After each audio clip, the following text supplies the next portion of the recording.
Bonjour à toutes et à tous. Bienvenue pour ce quatrième Before Work. Donc, je suis ravie parce que nos petits rendez-vous matinaux ont l'air de vous plaire et vous êtes toujours aussi nombreux à vous inscrire et à nous suivre. Donc, bienvenue.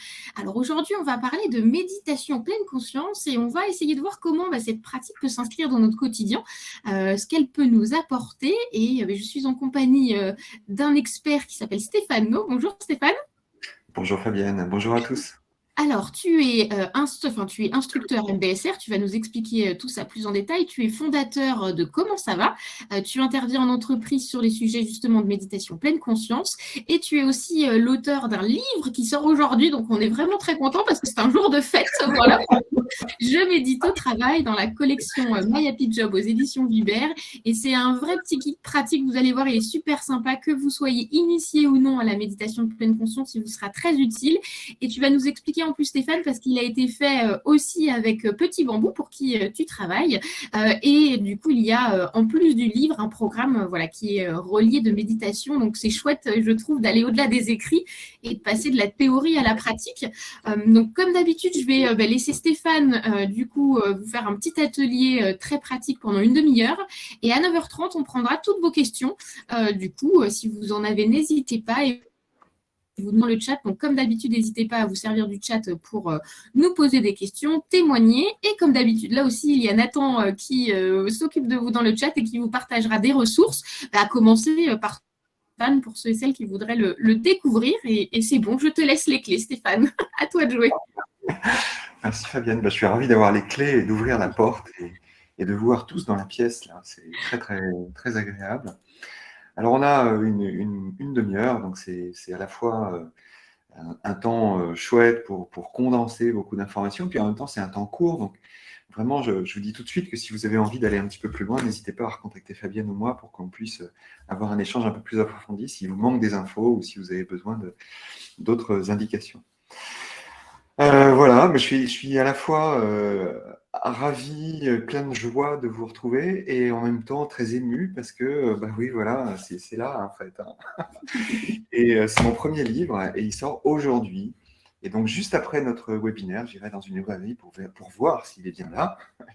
J'en doute pas une seconde. Mais surtout voilà, et puis pour peut-être parler aussi aux libraires et puis parler aussi aux personnes qui pourraient peut-être le consulter à ce moment-là et discuter avec eux. C'est toujours précieux d'avoir des retours. Donc, si vous le lisez, n'hésitez pas à nous faire des retours aussi, à me faire des retours. Ce serait vraiment très, très chouette.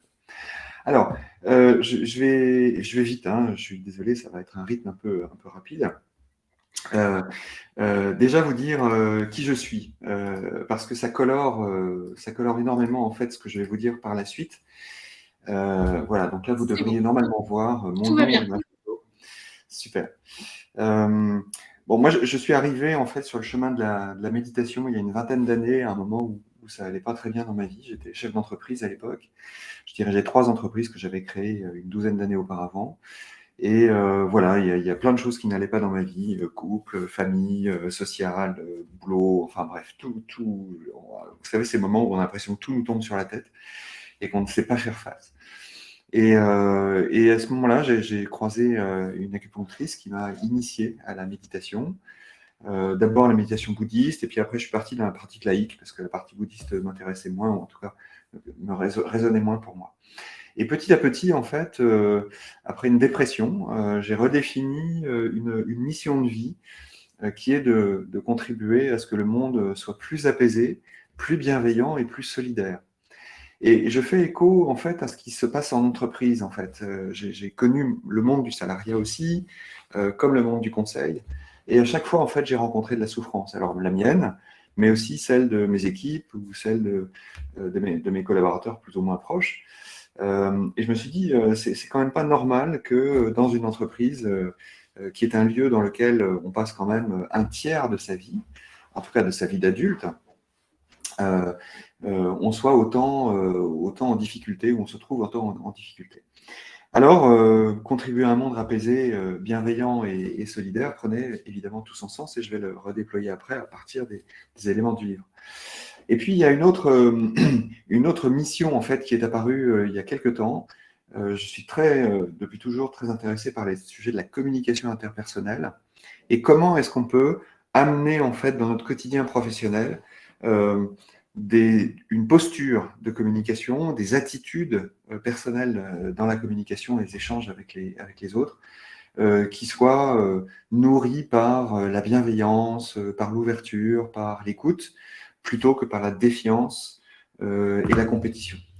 Évidemment, quand on commence à dire ça en entreprise, parfois on me regarde un peu comme un extraterrestre, on me dit mais qu'est-ce qu'il est en train de me raconter? Et la performance dans tout ça? Eh bien en fait, c'est assez simple parce qu'il y a un lien assez direct finalement entre la bienveillance et la performance. Je n'ai pas le temps de vous détailler là maintenant, mais enfin voilà, mais on pourra en reparler à un autre moment. Et puis finalement, il s'agit au bout du compte, et c'est ce qui a été moteur en fait dans mon livre, sans que je m'en rende compte vraiment, qu'il était important de permettre à chaque personne de se relier à la beauté qui est en elle, à celle des autres, à celle du monde et à celle du vivant.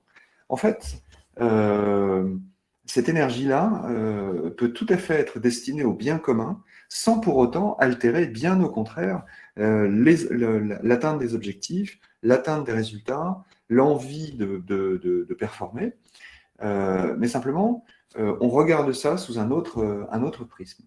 Et donc, moi, mon métier, bah, c'est d'accompagner en fait des dirigeants, des managers et des équipes à quatre étapes, on va dire, qu'on va reprendre un petit peu tout à l'heure, qui sont la première, se révéler à soi. Donc, c'est vraiment l'idée de mieux se connaître, d'être plus conscient de qui nous sommes quand nous sommes dans la posture professionnelle.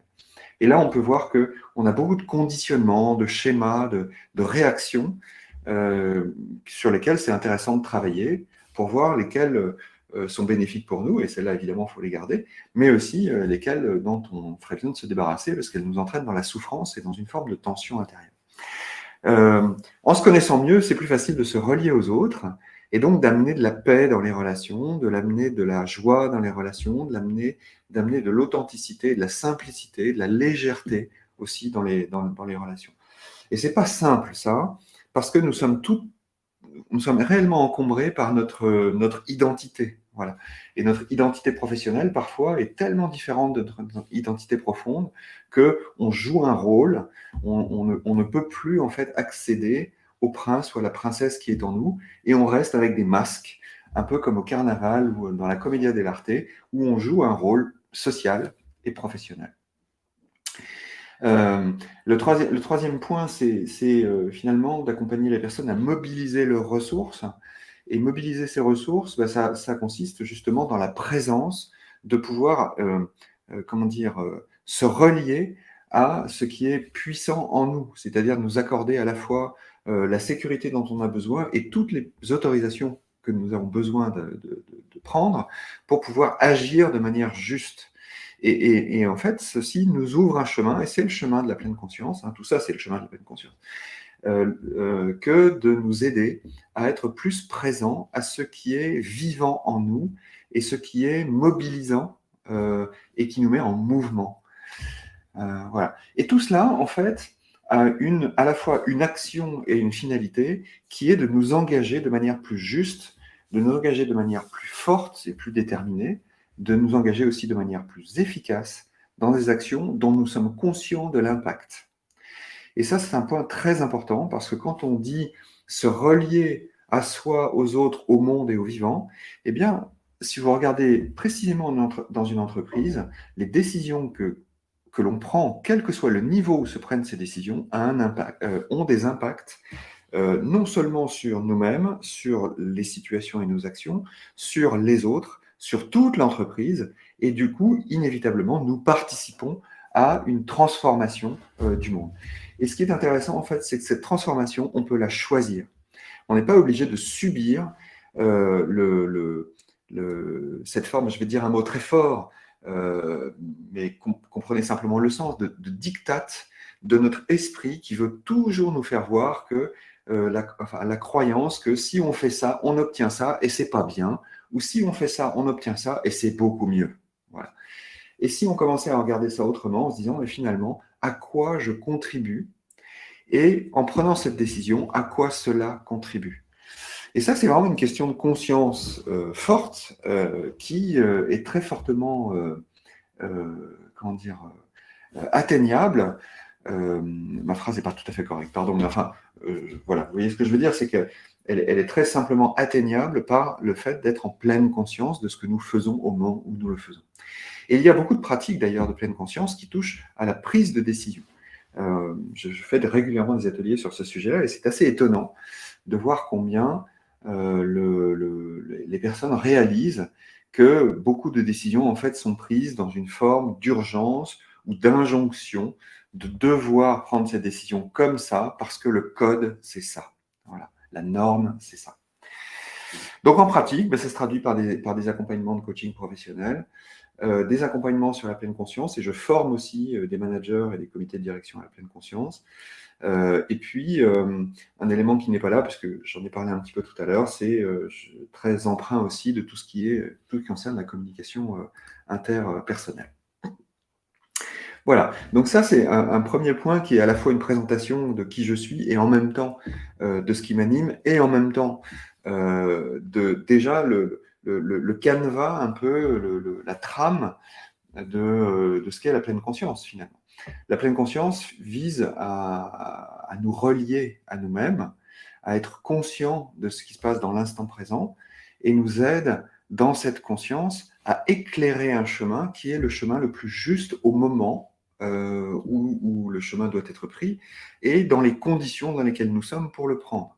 Donc il ne s'agit pas de croire que nous allons changer notre vie et que d'un coup, ce qui était gris devient rose et que ce qui était triste devient joyeux, mais au contraire, de prendre conscience de tout ce qui se passe, pour parler technique, de tous les paramètres, voilà, de tout ce qui émerge en fait dans le champ de l'expérience du moment, pour être capable finalement de discerner ce qui est important de ce qui ne l'est pas, ce qui nous paraît juste de ce qui ne l'est pas, ce qui est de l'ordre des croyances et ce qui ne l'est pas, et ce qui est de l'ordre de la posture et de l'ego par rapport à nous-mêmes. Voilà.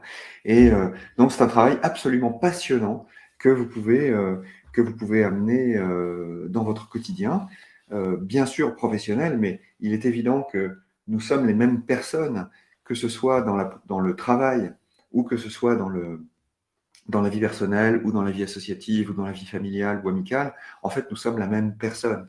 Donc pourquoi est-ce que nous devrions devenir quelqu'un d'autre au travail ?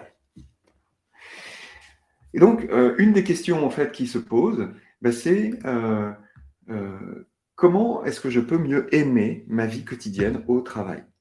Alors, c'est l'objet du livre, bien sûr, parce que je me suis dit, mais finalement, si on renverse le prisme et si on regarde ça complètement différemment, on se dit, plutôt que de me dire, je subis mon travail et il faut bien que je fasse avec, je schématise, hein, vous avez bien compris que je caricature pour me faire comprendre, est-ce qu'il ne serait pas plus intéressant de dire comment est-ce que je pourrais aimer ma journée?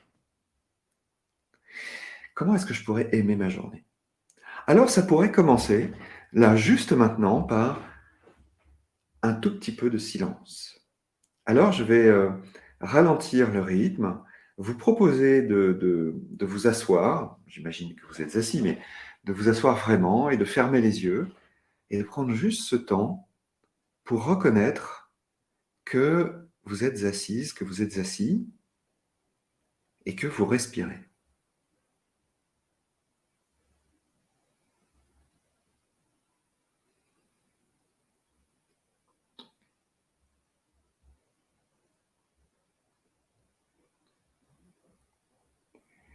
Et il ne s'agit pas de vouloir respirer d'une manière ou d'une autre, vous notez que ça respire absolument tout seul et que l'intention là est juste de vous relier à ce miracle de la respiration par les sensations du corps. Sentez la respiration, ressentez-la, sentez peut-être le mouvement du ventre ou de la poitrine qui se gonfle et se dégonfle.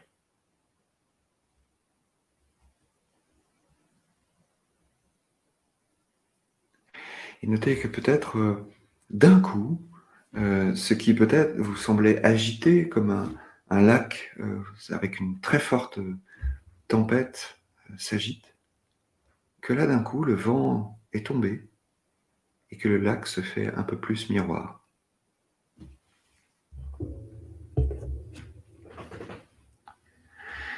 Voilà, Ressentez juste le souffle qui est là, sans chercher à obtenir quoi que ce soit de ce souffle. Et notez simplement la qualité de votre présence à cet instant.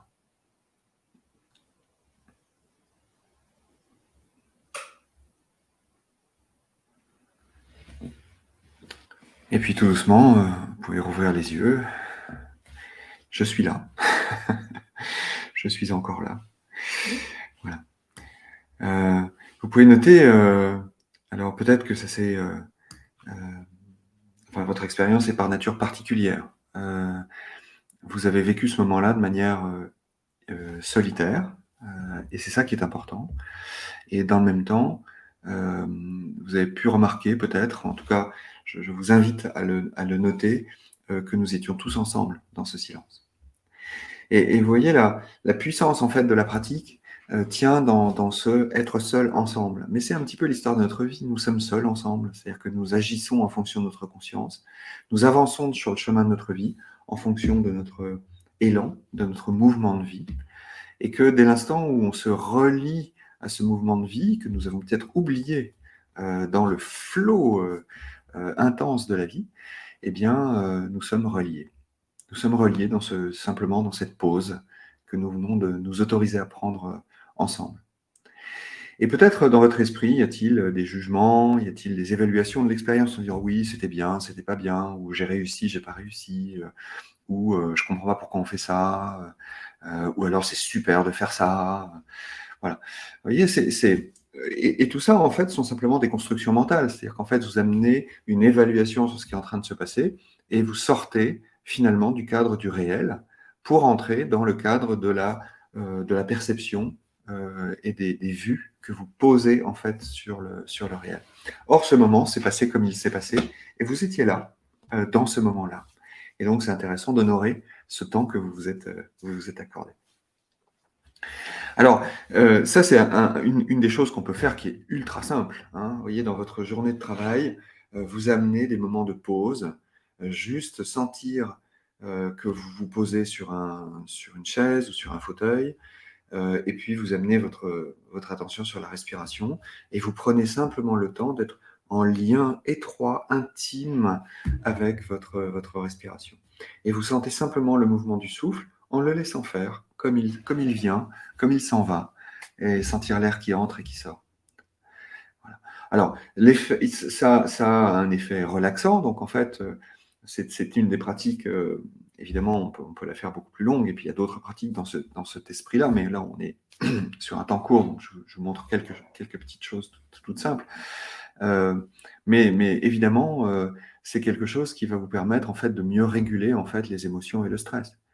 Évidemment que lorsque vous sentez que vous avez de la colère en vous, le fait de vous arrêter en acceptant que cette colère soit là, va vous aider considérablement à apaiser cette colère. Et ce qui va être intéressant, c'est que ce qui a généré de la colère va petit à petit se diluer dans un espace plus large et vous allez pouvoir revenir dans la situation qui vous a mis en colère, qui a généré de la colère en vous, pour simplement amener de la paix dans cette situation-là. Et ça, vous voyez, la pleine conscience peut nous être très utile dans le cadre des conflits, par exemple. Comment est-ce que je me mets à l'écoute de moi-même plutôt que de me mettre à l'écoute et d'être dominé par la situation conflictuelle? Vous voyez, quand il y a une opposition, par exemple, entre deux personnes, dans une opposition relationnelle, qu'est-ce qui se passe habituellement? Et vous pouvez noter finalement que votre attention est dédiée au fait de vouloir régler le problème ou, une façon de le régler, de fuir la situation. Mais la question, en fait, c'est que derrière, personne n'est gagnant dans cette posture-là.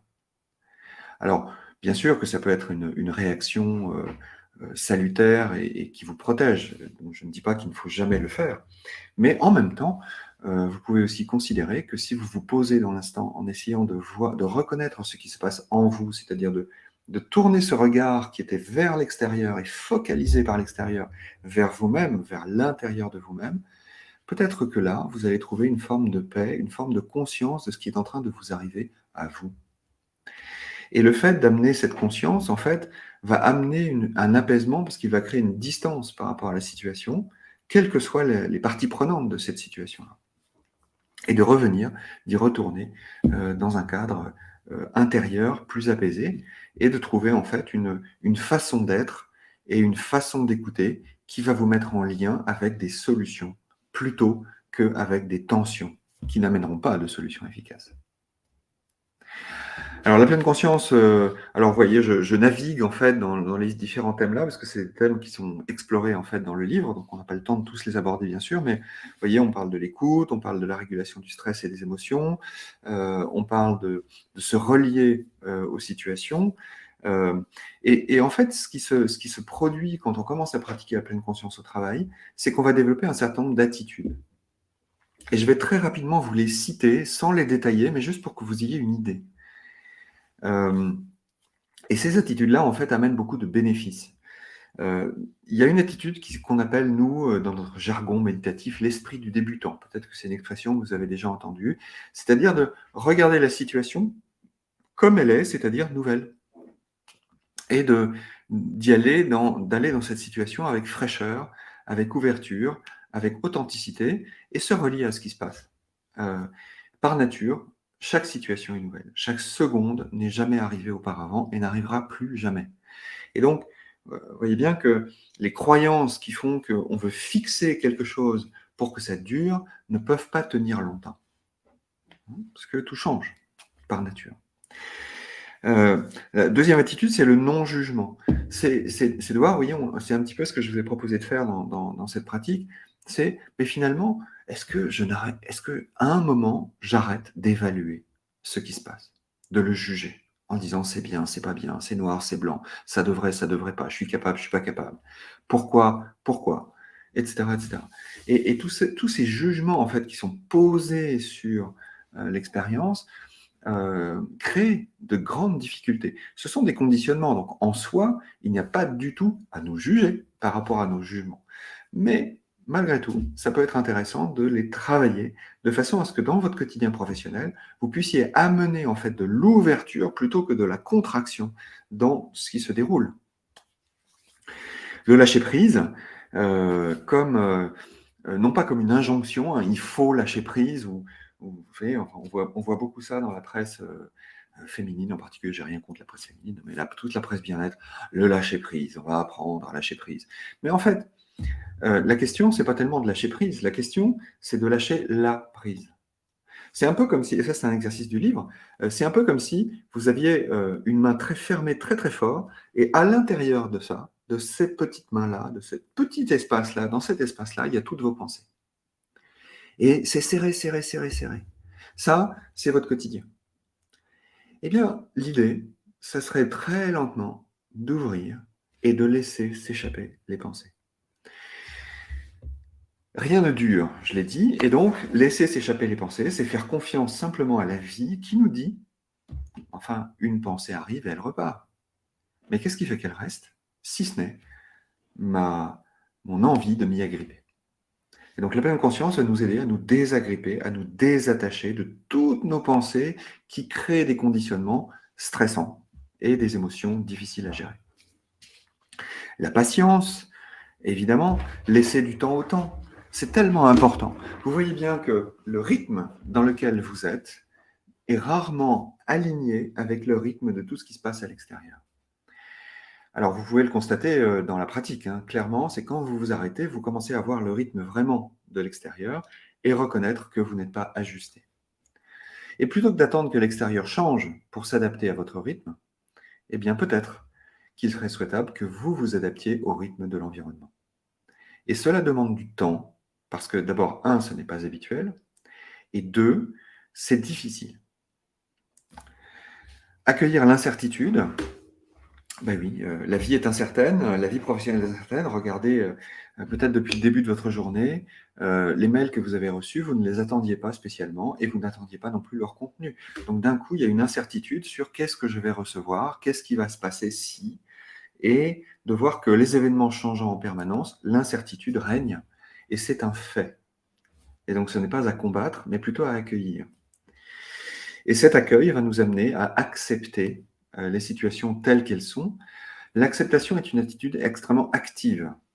ce n'est pas une attitude passive de l'ordre de la soumission, c'est une attitude déterminée. J'accueille la réalité telle qu'elle se présente. Et j'arrête, si je peux, de faire comme Don Quichotte qui se bat contre les moulins à vent. En fait, il y a tout un tas de choses dans mes journées. Moi, je reconnais ça encore maintenant, un petit peu, beaucoup moins avec la pratique, mais peut-être que ça va résonner pour vous. Je reconnais que parfois, je suis agrippé à l'idée que tout peut changer et que je suis maître de ce changement et que j'ai le pouvoir que tout change. Une situation désagréable devient agréable, par exemple. Eh bien, ça ne marche pas. Ça ne marche pas. Et donc, toute l'énergie que je consacre à vouloir changer ce que je ne peux pas changer, eh bien, peut-être que je pourrais la réaffecter à un meilleur impact, et d'où s'engager à des interactions à fort impact, à un meilleur impact dans mes engagements sur les choses que je peux effectivement changer. Et puis, la dernière attitude, bah, c'est être, et je terminerai par celle-là. C'est être, c'est-à-dire que nous sommes les uns et les autres prisonniers d'une certaine manière d'un mode faire qui nous engage à vouloir toujours remplir notre agenda de choses à faire.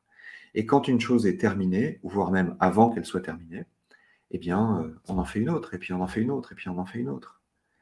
Et puis à la fin de la journée, c'est intéressant parce que l'autre jour, un manager m'a dit ça. Il me dit, c'est amusant parce que maintenant, à la fin de ma journée, je ne me pose plus la question, mais qu'est-ce que j'ai fait aujourd'hui?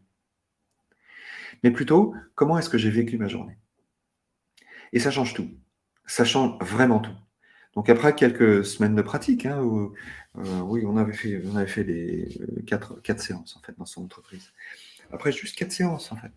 Ah, ben maintenant je vais regarder comment j'ai vécu ma journée plutôt que qu'est-ce que j'ai fait.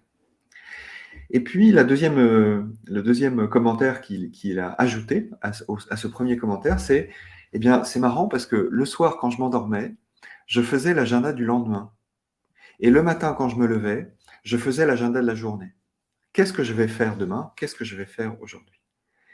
Eh bien, en fait, il s'est libéré de son agenda le soir, il dort beaucoup mieux, et il s'est libéré de son agenda le matin, tout du moins, il le regardait juste avant de partir au travail.